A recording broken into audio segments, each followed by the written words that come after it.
I'm Stan Ellsworth.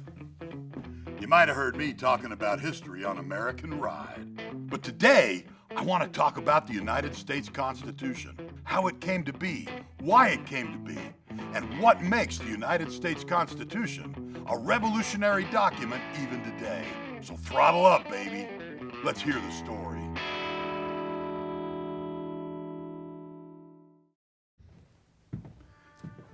Now, it's not like the Constitution hasn't had her problems. In fact, throughout our history, we've had a number of crises that have almost resulted in civil war. Now, the first big problem we faced was solved with what we call the Compromise of 1820. We admitted the states of Missouri and Maine at the same time. It kept the balance of power between the North and the South.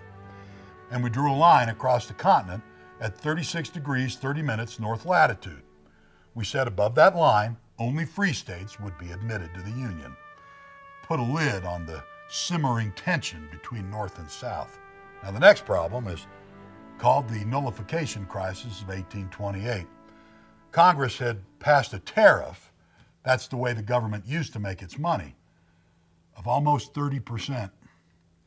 Now, the tariff protected northern industry, but it was very hard on southern agriculture, and the southern states were hopping mad. South Carolina was leading the charge. They believed, as many constitutional scholars do today, that the states have the right to determine if a law is constitutional or not. It almost led to a shooting war, but cooler heads prevailed. Henry Clay and John C. Calhoun sat down together and talked the problem through. Ultimately, they lowered the tariff rate and made it uniform across the board. It actually made more money for the federal government, and again, kicked that can of civil war down the road. Now, the Compromise of 1850 had a bucket full of problems it had to solve. Now, the biggest one among them was that, see, we'd purchased Louisiana, we'd annexed Texas, we had won the Mexican Cession. Suddenly, the United States of America was a coast-to-coast operation. Literally, we stretched from sea to shining sea. And with all that new land came new territories. And those new territories were going to be broken into states.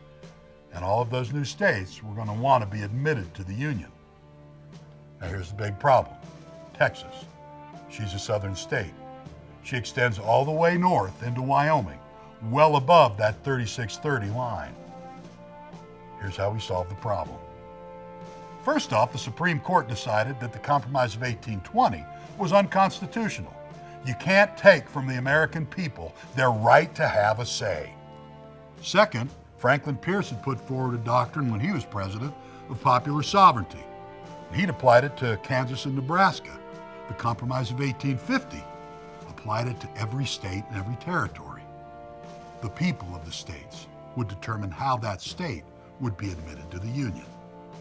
And the Compromise of 1850 put off civil war until 1860.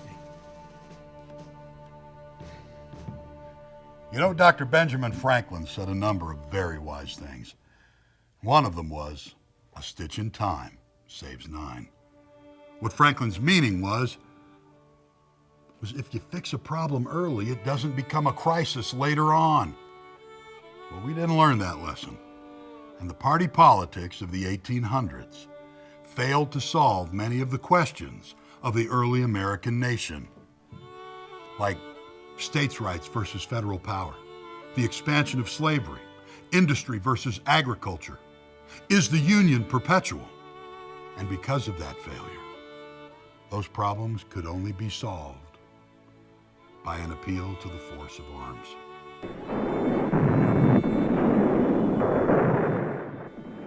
And opened the most tragic chapter in American history.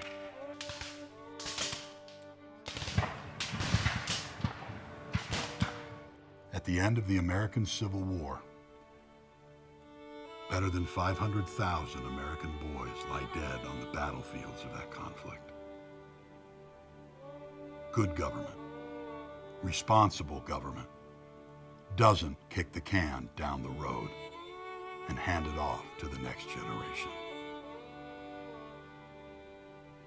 We'll see you next time when we explore the concept of the new federalism. Subscribe now. It's history with attitude and the American story with an edge.